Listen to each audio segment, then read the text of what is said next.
Hi,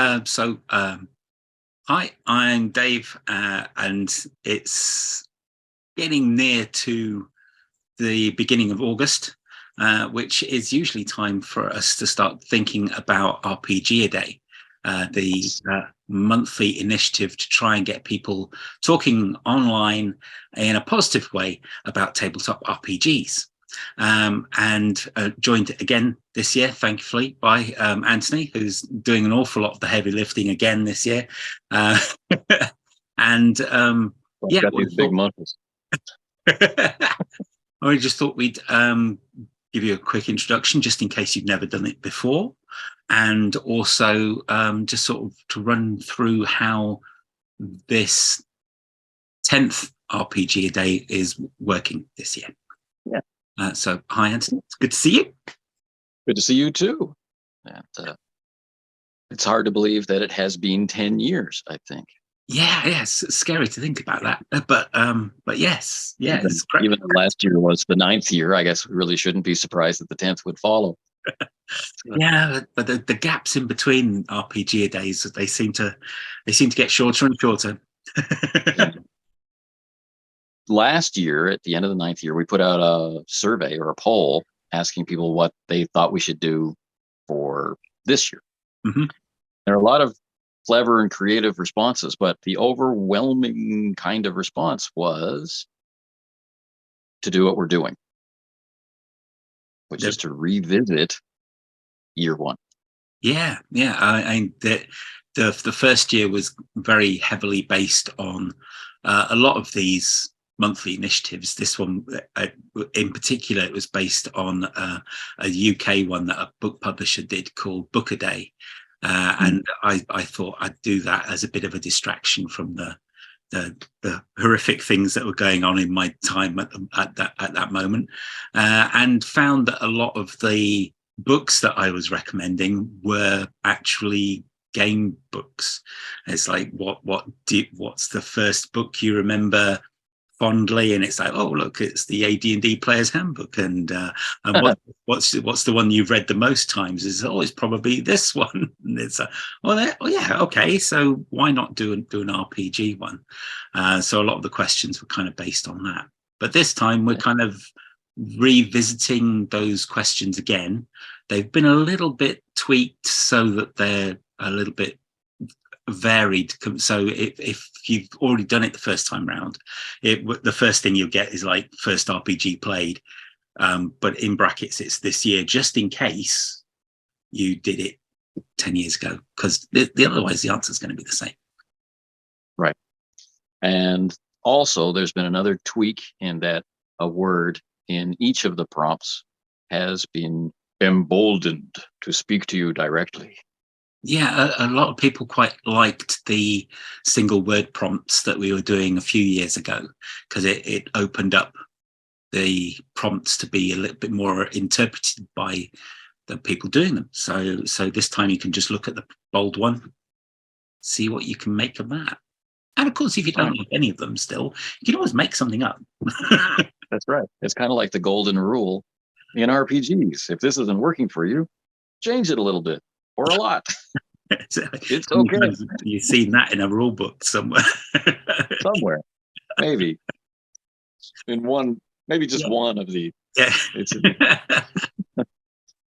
But right on. So 10 years ago, we were all somewhat different. Right? We're all working on different things. We're all playing different things. So I was very curious of the David Chapman of 10 years ago, what he was getting ready, to be the next game to play or to play in. Oh, crikey. Can you remember? 10 years ago, I was still in the early stages of developing Wild, which took forever to happen, because it was one of those things that I was always working on it in the background, and everything else kind of got in the way, and it went through about 4 or 5 different game systems before that finally gelled into something. Other than that, I honestly can't remember what we were playing back then. So the most important memory that you have of that time is working on your own game, working on Wild. Yeah. It's strange. And one thing that I think is wild is that I can just stand up and take it off the shelf now. Yeah. Oh, yes. Same here. That's pretty cool. I think I will. I think I will take it off the shelf. If I can find it. I was going to say it's the short one because it's a funny shape. It is a funny shape. Oh, there it is. I looked at it like 5 times. I was like, no, that's not it. Yes, that's it. Right there. Bang. Hey. Thank you. Yeah, that's pretty cool. How much has your perception of this game changed in 10 years? Ooh. When it kind of came about because I walked out of Inception thinking, oh my God, I need to do that as an RPG. And then it kind of morphed from that, incorporating more and more weird stuff, like my reading Sandman when it first came out. Sure. And Dreamscape? Oh, yes. Remember the movie Dreamscape? Yeah, I love that film.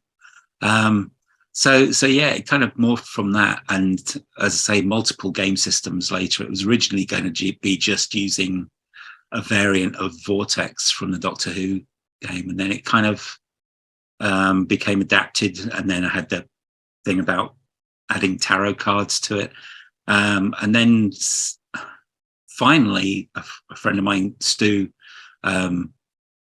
said, yeah, you've been mucking about with this for so darn long. You need to get this out. I'm going to help you do the Kickstarter for this. And kind of gave me a deadline, which was what I kind of needed to the kick up the butt to get things sorted.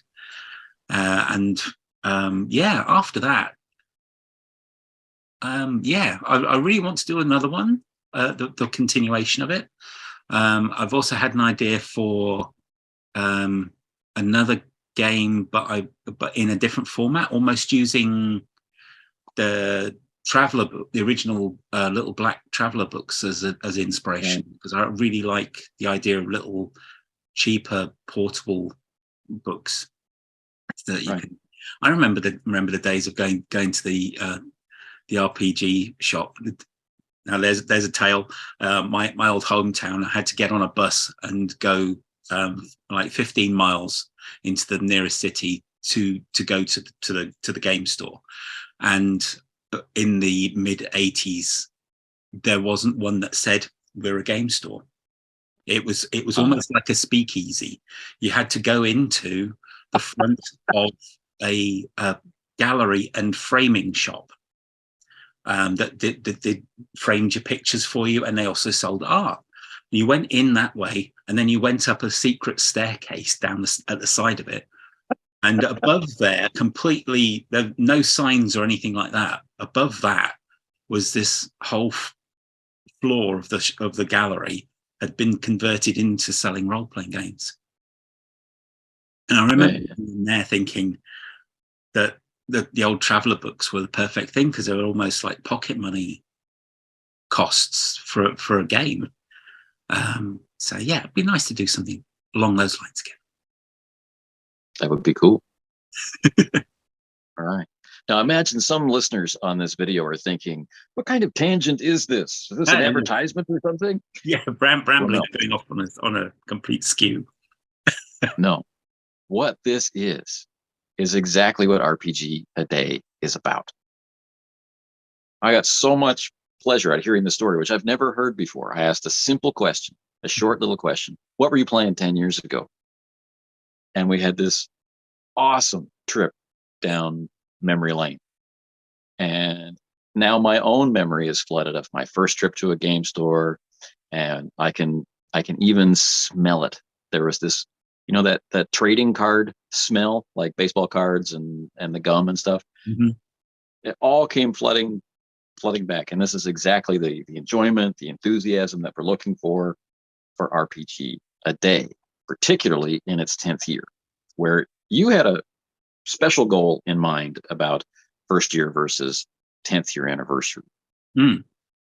Yeah, it was kind of a case of if you had been doing it since the beginning, maybe try and dig out what your blog posts or your videos were 10 years ago, and look back at them and see how things have changed. I mean, especially when you have things like your favorite convention module, or your favorite secondhand purchase or something like that.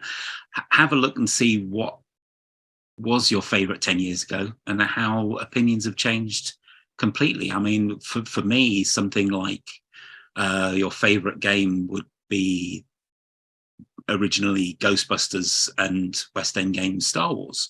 But within the last 10 years, Tales from the Loop has definitely snuck into that top there, because it's completely revolutionized the way I look at games, because it's so simple and yet had so much fun with it.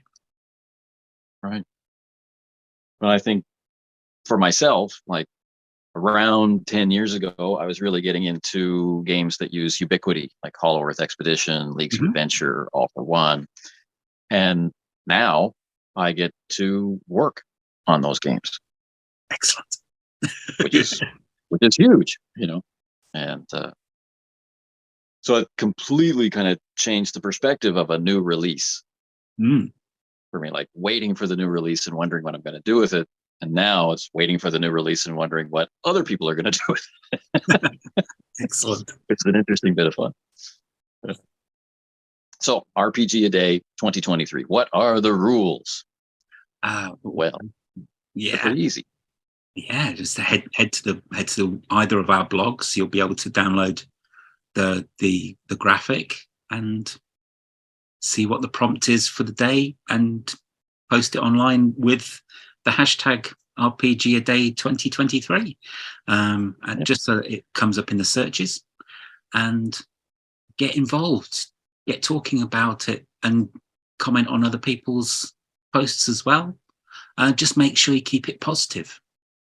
Right. That's the point. Is we can complain every day. Oh yes, but there's a particular momentum and effect that starts to happen as we choose a positive memory or a positive report or description of a product we love, or an artist we loved, or an adventure we played, or a character we played, or whatever it is, and share it and see other people going, oh yeah, I love that game, or I love that guy's art, or cool character, or whatever it is, and starting to share other people's posts back and forth. And then you can just click on the hashtag and be connected to thousands and thousands and thousands of posts from all over the world in a ton of different languages. Sounds great. Doesn't it? We should do, oh wait, we are doing something like that. You and I need to go into late night TV. Oh yeah. So on that note, take a look for the infographic. It's a single image which contains all the questions and all the instructions, everything that you need for the event. You can find it on David's blog, Autorcratik. You can find it on my blog, Casting Shadows. And it starts on August 1st and runs through to August 31st. So it's a marathon of 31 days of positive memories and discussion and description. It's not one of those things that you have to complete. You're not a bad person if you don't do all 31. Imagine going into Baskin Robbins and having to eat all 31 flavors of ice cream before you're allowed to leave. It may sound like fun, but it isn't. So you can come in and you can sample. Some people are going to participate every day. Some people are going to participate on the weekends, doing 7 posts at a time.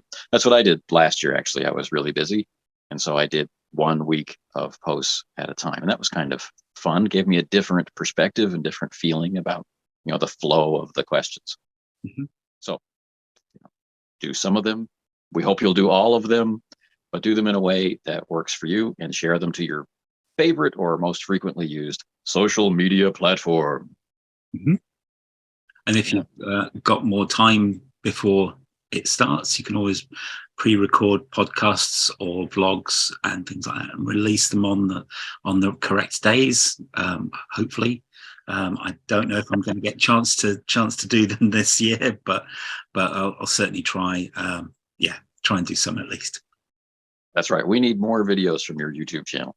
We're suffering from the lack. It's been a while here, but okay. And that's it. That's really it. Except for one more thing. We were pleasantly surprised this week by the launching of a contest for RPG a Day, building up to August 1st. So there is a podcast called the Nerds RPG Variety Cast, hosted by Jason Connerly. You can find it just by a simple search for Nerds RPG Variety Cast. This week's episode includes a contest. I won't give you any spoilers, but go listen to the short contest promotion and help yourself warm up for the event.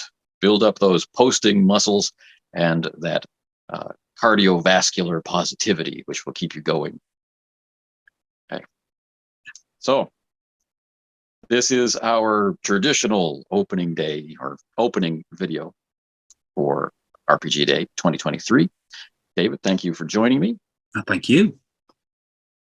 And to all of you, we look forward to seeing your wonderful memories in August. Fantastic. Thank you very much, Lee. And stay multi-classy.